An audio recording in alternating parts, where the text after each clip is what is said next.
दोस्तों जब से आपकी एग्ज़ाम डेट आई है यानी कि 23 तारीख से, तब से एक चीज़ बहुत ज़्यादा सुनने में आ रही है कि आपने कितने अटैम्प्ट किए। हमने तो इतने अटैम्प्ट किए, कोई कह रहा मैंने 130 अटैम्प्ट किए, कोई बोल रहा मैंने 135 अटैम्प्ट किए।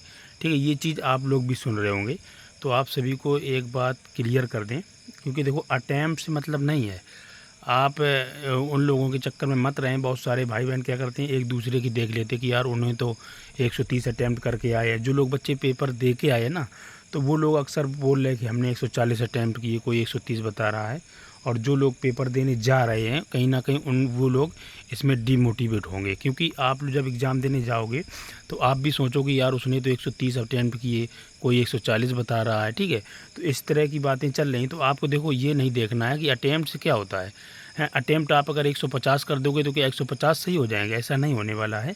आपको अटैम्प्ट से मतलब नहीं है, ये देखो कि आपके सही कितने हो रहे हैं। ठीक है, तो ये चीज़ आपको एक बार फिर क्लियर कर दें हम, कि आपको अटैम्प्ट से मतलब नहीं है। आप चाहे अटैम्प्ट 110 करके आना, मतलब सही होनी चाहिए, गलत नहीं होनी चाहिए, है ना। अगर आपने 110 क्वेश्चन सही कर दिए तो फिर आपका सिलेक्शन होने से है दुनिया की कोई ताकत रोक नहीं सकती, इतना याद रखना। ठीक है, तो गलत नहीं करना है, अटैम्प्ट नहीं करने हैं आपको। केवल 150 में से आप अगर 120-25 क्वेश्चन कर पा रहे हैं तो बहुत अच्छा है। ठीक है, बहुत अच्छी तैयारी भी है ना। ऐसा नहीं है, जो भाई बहन लगातार तैयारी कर रहे हैं तो वो करके भी आएंगे। तो देखो ऐसा नहीं है कि पेपर बहुत ज़्यादा कठिन आ रहा है। पेपर आपका मॉडरेट लेवल का आ रहा है, एक तरह कह सकते हैं, क्योंकि हिंदी के लगभग 28 से 30 क्वेश्चन करने लायक हैं। जिसने थोड़ा बहुत पढ़ा भी है, लगभग 2-4 महीने से जिसने तैयारी स्टार्ट की है, तो वो भी आपके कम से कम 28-30 कर जाएगा। और अगर यही बात करें रीजनिंग की, तो रीजनिंग भी ऐसी नहीं है। देखो रिपीटेड हो रहे हैं क्वेश्चन, जो कॉन्सेप्ट आपके बार बार रिपीट हो रहे हैं। जैसे आप 23 फर्स्ट देख लो या 23 सेकेंड, वही आपके कुछ जो चीज़ें हैं रिपीट होती हैं। यही आपके 24 में भी हुआ है। तो आपके लगभग कॉन्सेप्ट सारे रिपीट हो रहे हैं। ठीक है, मैथ की अगर बात करें तो मैथ में ज़रूर आपके चैप्टर बाई चैप्टर वो ले रहे हैं, है ना। कल शाम को उन्होंने जैसे रीजनिंग मैथ में आपके नाव वाले क्वेश्चन ले लिए ज़्यादा, इस है ना। आवाज़ से 24 तारीख में कोई दूसरा आपका चैप्टर उठा लिया, इस तरह हो रहे हैं। तो आपको देखो क्वेश्चन अटैम्प्ट नहीं करने हैं ज़्यादा।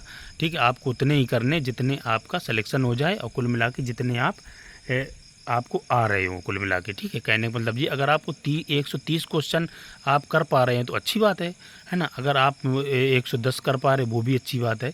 ठीक है, ज़रूरी नहीं कि आप दूसरे के देखा देखी के चक्कर में, है ना, अपने स्कोर की ऐसी तैसी मार लो, ये नहीं करना है। कई बार देखने को मिला, पहले भी जब एग्ज़ाम हुए हैं तो बहुत सारे बच्चे 150 में से 150 करके आए, तो कहीं ना कहीं उनके 40-40 क्वेश्चन गलत हो जाते हैं। तो मान लो आप 40 क्वेश्चन गलत होने का मतलब आपके 10 क्वेश्चन सही कट जाएंगे।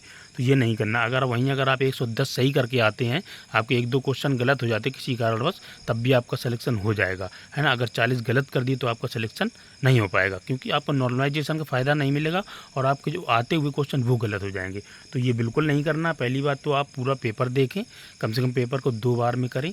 जितने क्वेश्चन आपसे बन रहे हो पहले उनको बनाएं, फिर जिसमें आपको लग रहा कि ये टाइम टेकिंग क्वेश्चन है तो उनको बाद में देखें। ठीक है, बाकी आप लोग सब समझदार हैं, ऑलरेडी एक बार एग्ज़ाम दे चुके हैं, तो बिल्कुल भी दूसरे के बहकावे में नहीं आना है कि अरे जो उसका पेपर था वो इतने करके आया, मैं बहुत कम स्कोर कर गया और मैंने तो बहुत कम अटैम्प्ट किए।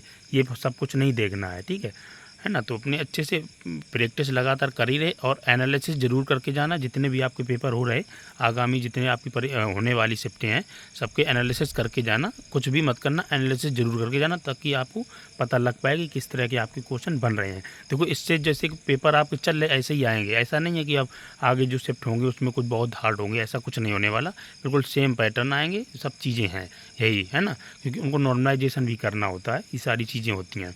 ठीक है, और कोई अगर डाउट हो तो आप लोग कमेंट कर देना। बाकी मिलते हैं फिर नेक्स्ट वीडियो में। जय हिंद, वंदे मातरम।